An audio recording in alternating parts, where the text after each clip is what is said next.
উৎফুল্লিত আজি ভাৰতৰ জনগণ। উৎফুল্লিত হোৱাৰ কথাই, কাৰণ আমাৰ চিৰবৈৰী পাকিস্তানে ইতিমধ্যে ভাৰতৰ যি সামৰিক শক্তি, এই সামৰিক শক্তিৰ ওপৰত আনুষ্ঠানিকভাৱে নহ'লেও অনানুষ্ঠানিকভাৱে নতি স্বীকাৰ কৰিবলৈ আৰম্ভ কৰিছে। খবৰ ওলাই আছে, খবৰ অনুসৰি পাকিস্তানৰ যি খাদ্যবস্তুৰ ভাণ্ডাৰ, পাকিস্তানৰ যি সামৰিক শক্তি, সেয়া 2-3 দিনমানৰ ভিতৰত টুটি আহিছে, যাৰ ফলস্বৰূপে পাকিস্তানে অচিৰেই ভাৰতবৰ্ষৰ ওচৰত আত্মসমৰ্পণ কৰিবলৈ বাধ্য হ'ব। এই সম্পৰ্কে বিভিন্ন খবৰ ওলাই আছে, বাতৰিৰ চেনেলবিলাক, বাতৰি কাকতৰ জৰিয়তে আমি খবৰবোৰ পাই আছোঁ। গতিকে এই সম্পৰ্কে কথা পাতি আমি সময় নষ্ট নকৰোঁ বা মূল প্ৰসংগতলৈ আমি আগবাঢ়ি যাব বিচাৰিছোঁ। আমি জানো যে 1971 চনত বাংলাদেশৰ মুজিবুৰ ৰহমান নামৰ এজন নেতাই পূব পাকিস্তান আৰু পশ্চিম পাকিস্তান দুইখন দেশ মিলি যি পাকিস্তান গঠন হৈছিল, পাকিস্তানৰ প্ৰধানমন্ত্ৰী পদৰ দাবীদাৰ হৈ উঠে। তেওঁ গণতান্ত্ৰিক যি নিৰ্বাচন হয়, সেই নিৰ্বাচনত জয়লাভ কৰে। কিন্তু সেই সময়ত পাকিস্তানৰ দুষ্ট বুদ্ধিৰ যি বিৰোধী দল আছিল বা বিৰোধী শাসক আছিল, তেওঁলোকে মুজিবুৰ ৰহমানৰ নেতৃত্ব মানি ল'বলৈ অস্বীকাৰ কৰিছিল। ইয়াৰ বহুকেইটা কাৰণ আছিল। তাৰে ভিতৰত এটা কথা হৈছে যে পাকিস্তানৰ যিসকল লোক, ওখ পাখ আৰু বগা লোক, তেওঁলোকে বাংলাদেশৰ লোকসকলক সদায় হীন চকুৰে সৈতে চাইছিল, আৰু মুজিবুৰ ৰহমানৰ নিচিনা এজন কৃষ্ণাংগ লোক তাৰ প্ৰধানমন্ত্ৰী হোৱাটো তেওঁলোকে সমোলঞ্চে বিচৰা নাছিল। এই গণতান্ত্ৰিক পদ্ধতিত নিৰ্বাচিত নেতাজনক যেতিয়া পাকিস্তানৰ প্ৰধানমন্ত্ৰী হোৱাৰ পৰা বঞ্চিত কৰা হ'ল, তেতিয়াই মুজিবুৰ ৰহমানৰ নেতৃত্বত বিৰাট গণবিক্ষোভ বাংলাদেশত আৰম্ভ হয়, তাত বিদ্ৰোহ আৰম্ভ হয়, আৰু বাংলাদেশৰ জনতা সেই বিদ্ৰোহত জঁপিয়াই পৰে। লগে লগে পাকিস্তানেও তেওঁলোকৰ সামৰিক শক্তি বৰ্তমান বাংলাদেশ আৰু সেই সময়ৰ পূব পাকিস্তানৰ ওপৰত প্ৰয়োগ কৰে, যাৰ ফলস্বৰূপে প্ৰায় 4 লাখ নিজৰ দেশৰ মহিলা পাকিস্তানী সেনাৰ হাতত ধৰ্ষিত হয়। শিক্ষিত সকলো ব্যক্তি, চিন্তাশীল ব্যক্তি, আইনজীৱীসকল, চিকিৎসকসকল, শিক্ষকসকল পাকিস্তানী সেনাৰ হাতত নিপীড়িত হয়।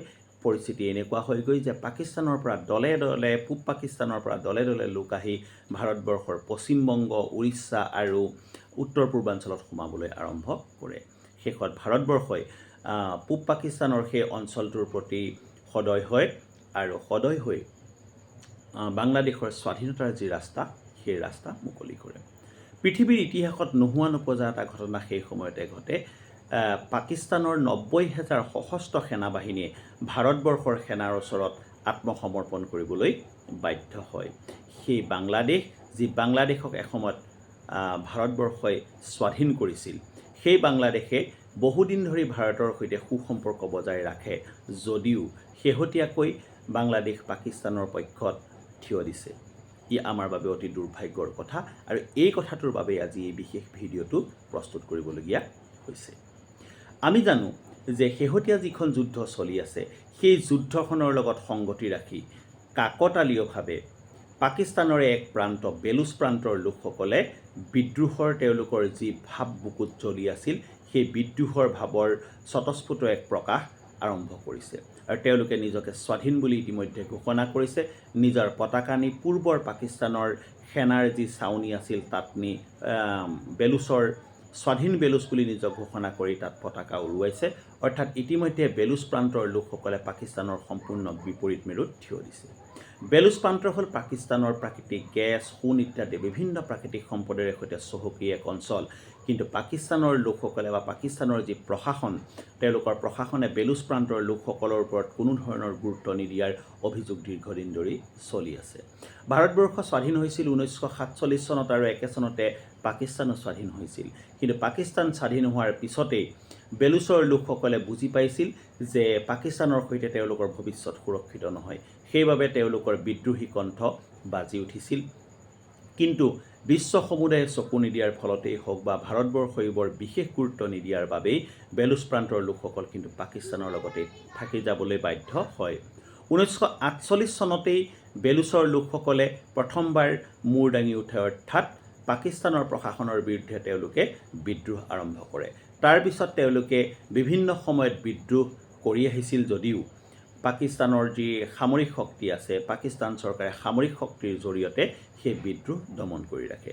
শেহতীয়াকৈ 2000 চনৰ পৰা বেলুচ প্ৰান্তৰ সেই যি বিদ্ৰোহ ই খুব প্ৰবল ৰূপত দেখা পোৱা হোৱা নাছিল বাবে আমি পাকিস্তান চৰকাৰৰ লগত বেলুচিস্তানৰ যি বিদ্ৰোহৰ যি জুই সেয়া খুব স্পষ্টকৈ আমি দেখা পোৱা নাছিলোঁ।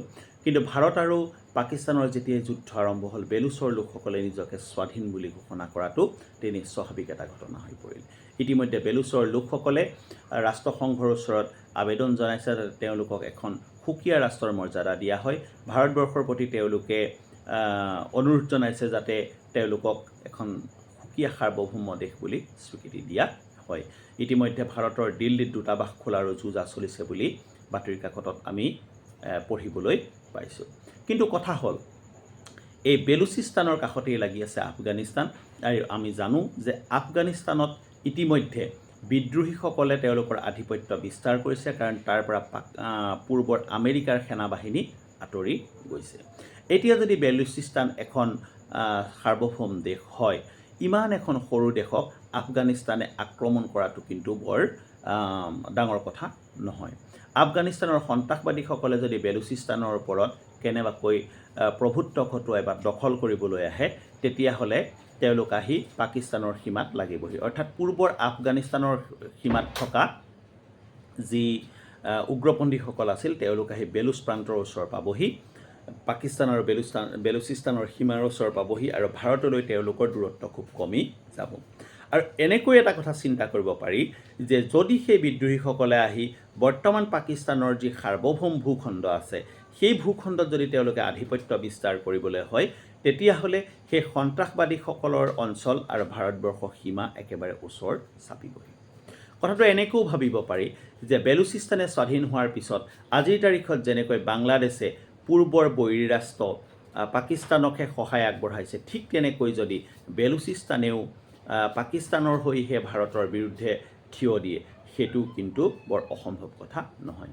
গতিকে আমি উৎফুল্লিত হোৱাৰ লগে লগে এটা কথা চিন্তা কৰিব লাগিব যে যি বাংলাদেশক ইতিমধ্যে ভাৰতবৰ্ষই স্বাধীনতাৰ সোৱাদ দিছিল, সেইদৰে বেলুচিস্তানেও আজি ঘটনাক্ৰমে বা কাকতালীয়ভাৱে স্বাধীনতাৰ সোৱাদ পাবলৈ হয়তো গৈ আছে। আমি ভৱিষ্যতৰ কথা কেতিয়াও ক'ব নোৱাৰোঁ পাকিস্তানে কি ব্যৱস্থা গ্ৰহণ কৰে, কিন্তু ইয়াৰ পৰা কিন্তু ভৱিষ্যতে ভয়ো নথকা নহয়। অৱশ্যে আমি আশা কৰিম ভাৰতৰ চৰকাৰে চিন্তা চৰ্চা কৰি কূটনৈতিক ব্যৱস্থাৰ জৰিয়তে বেলুচিস্তানক নিজৰ হাতৰ মুঠিত ৰাখিব।